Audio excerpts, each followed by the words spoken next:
واش عمرك حسيتي باللي باغي تبعد على بنادم، باغي تكتب بوحدك، باغي تجلس مع نفسك، باغي تتامل وتناقش وتسائل شنو كدير انت في هذه الحياه؟ شنو هو المعنى ديال الحياه ديالك؟ شي مرات تكون رايح مع الناس وكتحس براسك بلي مديكونيكت، كتجيك واحد اللحظه كتحس براسك ديكونيكت، انت كاين ولكن عقلك وقلبك ما كاينينش. ما تخافش، ماشي غير انت بوحدك.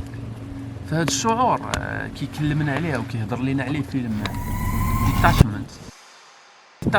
هي قصه ديال واحد الاستاذ بديل ما كيبغيش يخدم مده طويله مثلا حتى يتقاعد، فهو كيخدم مده قصيره.